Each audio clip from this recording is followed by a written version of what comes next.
I also really like the season of Epiphany. I think this is a great little season. Little because it's only a few weeks long, but it has an extremely important message behind it. When I read the Gospel today, in my own preparation time, three things jumped out at me. First is this version of the baptism of Jesus in Luke's Gospel. It's a little different from Matthew's Gospel, isn't it? What's different? Did you catch it? Well, there was a little bit of dialogue between Jesus and John elsewhere, right? When Jesus comes to John, John says, "Wait, stop. I'm unworthy. I need to be baptized by you." Jesus says, "This is the right way to do it for now." And then I thought about this good news that John is preaching. What is the good news that John is preaching? That God is active. God is in motion. And then thirdly, I thought, how does all this relate to the season of Epiphany? Well, I think I'll start there with relating it to the season of Epiphany. I, for one, have enjoyed preaching in Epiphany in years past. Some of my own personal favorite preaching experiences have come during Epiphany. And as you know, the actual day itself was January 6th, Wednesday. But last Sunday, you probably read the story of the three kings who went to visit Jesus in a manger. That's the official Epiphany reading that kicks off the season. Did you hear that story last time? No. Three wise men who came to see Jesus in a manger. Well, I hope you all know it. That's one of the classics from Sunday school many years ago. A story that three kings, three wise men from the east were told to follow a star over Bethlehem. It was a miracle. And so these three fellows, in our manger scenes, they ride camels. And they ride the camels right into Bethlehem. Three foreigners, three unique guys, three wise men bearing gifts of gold, frankincense, and myrrh. Why is this story so important? It's a nice story, but why is it so important? Because they are Gentiles going to visit a Jewish Messiah. This is a gigantic piece of information, a great piece of theology that everyone needs to treasure. Because this is a great turning point in the Bible. This is really where we really get from Old Testament into New Testament, is when these Gentiles come to worship the Messiah that the Jews were waiting for. Gentiles meet Jews according to God's plan. This is an awfully big moment. Paul, the apostle, will talk about this moment in his letters. This great change, this cosmic change, that the Gentiles are now welcomed into God's kingdom. That there is reconciliation on a great level between Jew and Gentile. They are going to share the church. It's an awesome message, and I'm only just touching the surface of it. I'm only just beginning to unwrap it. Let me use St. Paul's own arguing method. When he writes to the Ephesians, in that great little letter. Probably my favorite book of the Bible after the four Gospels is Paul's letter to the Ephesians. Definitely. His method there is to briefly remind the Ephesians of who they used to be before they became Christians. Just how awesome their salvation is, says Paul. Just briefly, he reminds them that they were outsiders once upon a time. Outsiders to the kingdom of God. Gentiles, he's speaking mainly to Greeks in the town of Ephesus, which is actually in Turkey, but was a Greek-speaking region in that first century. He's reminding them very briefly that they used to be Gentile outsiders. They used to be outside of the tradition of Abraham, Moses, the prophets, and the knowledge of the coming Messiah. They used to be outside that. Just like those three kings grew up outside of the kingdom. They did not belong to Israel, God's favored, chosen nation. The nation that he chose to prepare the way for the Messiah. The nation that was chosen to serve him. Now I'm referring to ancient Israel, not today's Israel. That's another kettle of fish. We'll stay off that. I'm talking about ancient Israel of the Bible. Our spiritual heritage comes from them. We have a share in ancient Israel. And dare I say this, I give you a little bit of meat. You are the chosen people of God. You, the baptized believers. You are God's very, very chosen people. But more about that later. We here today, we're all born as Gentiles, aren't we? Nobody here was converted over from Judaism, were they? Didn't think so. You all look pretty Anglo-American to me, like me. And we all have Gentile ancestors. If I look back to that first century, what were my ancestors doing? Well, they were hunting and gathering in the forests of northern Europe, weren't they? England, Norway, Scandinavia, Germany, wherever they happened to have been. They were Gentiles. Everyone is descended from the Gentiles. Now, in the ancient world, that's Greeks, Persians, Arabs, Africans, Japanese, all kinds. Actually, everybody in the world, except for that nation of ancient Israel. But God showed a lot of mercy to those Gentiles. Those Gentiles in Europe, most of all, because they were the ones who were given the missionaries. They were given so many blessings of the knowledge of the kingdom of God. Just like those kings from the east, those wise men,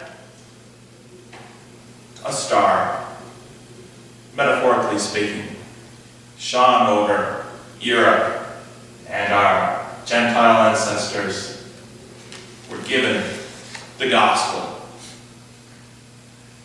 I love history. I try not to bring too much of it into the pulpit, but Epiphany is just one of those Sundays where a little bit gets in, because Epiphany is just that kind of a message. I think back to the Anglo-Saxons. Do you know the story of St. Augustine? St. Augustine in 590s? The father of the Church of England. Well, there were Christians in England. Now I'm going back to the ancient Episcopal history here. There were Christians in England, but they were more or less wiped out or brought into a very, very tiny minority, and missionaries were coming from Ireland. You've heard of St. Columba. St. Aidan. Those great Celtic saints, some churches named after them. But Pope Gregory the Great, who was a pretty good bishop in Rome, sent Augustine to Canterbury to be the first Archbishop of Canterbury, back in the 590s. Lo and behold, the Queen of the Kingdom of Kent was a Christian, unexpectedly. And so Augustine got a warm welcome, and so, and to make a long story short, the gospel, a great gift, spread throughout the English-speaking people. It was brought to America, and here we are, cutting out a few chapters of the story. This is an example of Epiphany. This is an example of the gospel spreading to the Gentiles. We, the Gentiles, are brought into the religion of ancient Israel. Make no mistake, our spiritual ancestors are Abraham and Moses, the prophet Jeremiah, who I preached on, a month or so ago, the other prophets, King David, and the 12 apostles. We joined that spiritual heritage. We let go of our Gentile religion. What was it?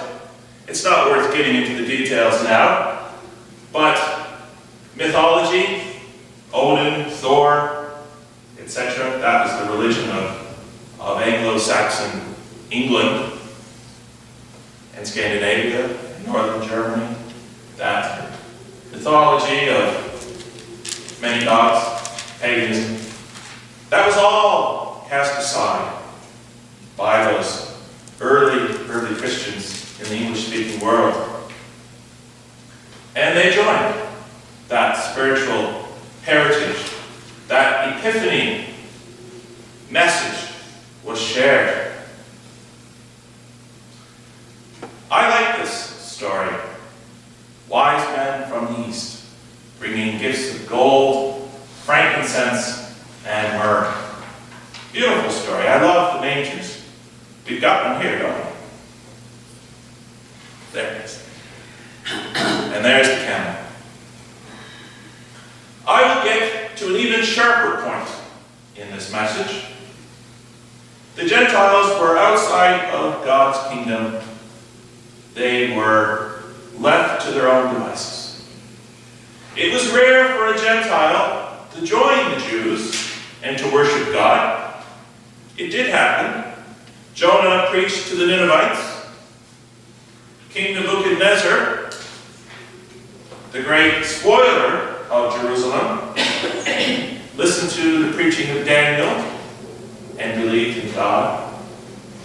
It did happen, but it was not the common thing for the ancient Gentiles to follow the God of Abraham, Isaac, and Jacob. One little anecdote here. Some of you know that I worked for the church in South Korea for a few years. I also did some preaching for a Methodist congregation just outside of Seoul for a little while I was studying. And there was a man in that little Methodist congregation. It was a giant church with a little English ministry, and so some of the members of the big congregation would come to my little English service. And there was a man. He was a very proud Korean, if you can use your imagination. He was proud of his ancestors. As you know, in that Far Eastern culture, they have a very high opinion of their ancestors. They cherish their graves. They have annual ceremonies at their gravesite where they remember and literally go to their gravesite once a year and bring food offerings, and it's a very important thing in their culture. It happens in Japan, China, etc. That northeastern culture, and we call it Confucianism, related to Buddhism. But anyway, this man in my congregation, as I was preaching on a similar sort of a theme, it might have been Epiphany, he was very offended. How could you say that my ancestors were excluded from God's kingdom? They were such great people. They were great people. They were so advanced. 500 years ago, 1,000 years ago. He didn't last very long in my congregation. Sometimes people take offense at the preacher. I don't try to make it happen. But I do have to preach the truth. Don't be offended that the Epiphany message says that the Gentiles are excluded and only the Israelites have the whole story. Only the Israelites are truly, fully loved of God as the Father and the Son and daughter. Don't be offended by this message because we have the good news. Jesus Christ loves us. He is our Messiah. I just want to quote one other little bit of thing from the Bible. Do you know the Great Commission? Something I want to talk about down the road. But the Great Commission is one of the most exciting bits in the Bible. Matthew chapter 28. You've got to see the Great Commission in Matthew 28. Now, I'll just read it to you. It's just a couple of verses, 16 to 20. After Jesus rose from the dead, the 11 disciples went to Galilee, to the mountain where Jesus had told them to go. When they saw him, risen from the dead, they worshipped him, but some doubted. Then Jesus came to them and said, "All authority in heaven and on earth has been given to me. Therefore go and make disciples of all nations, baptizing them in the name of the Father, and of the Son, and of the Holy Spirit, and teaching them to obey everything I have commanded you. And surely I am with you always, to the very end of the age." Jesus says, take this message, take your knowledge of me, and share it. The Epiphany, when he was a baby, the Gentiles coming to worship him, and in his resurrected state, go out and bring those Gentiles in. Make disciples of all nations, baptizing them in the name of the Father, and of the Son, and of the Holy Spirit. And that brings me back to today's gospel reading about the baptism of Jesus Christ. It's amazing that John was a prophet baptizing Jesus Christ. I don't call you Gentiles exactly. I haven't called you Gentiles. I'm speaking about Gentiles. I haven't called you Jews either. I'm speaking about Jews. I'm going to call you all Christians. Because while you were never part of the actual Jewish heritage in a literal sense, Kingdom of Israel, no one here is biologically related to the 12 tribes, you have entered into that spiritual heritage. You're a mixture of Jew and Gentile. In Paul's language, you're something completely new, a Christian. You are the Christians. You are the Christ ones. The ones who follow Christ. Christ equals Messiah. You are the Messiah's ones. You have that heritage of the Old Testament, but you have another kind of blessing, that you can take it to the people of the world. Start by taking it to the people of Romeo and the county and the Metro Detroit area. You've been baptized, just like Jesus. What happened when Jesus was baptized, and as I move to a conclusion, I'm going to leave you with this.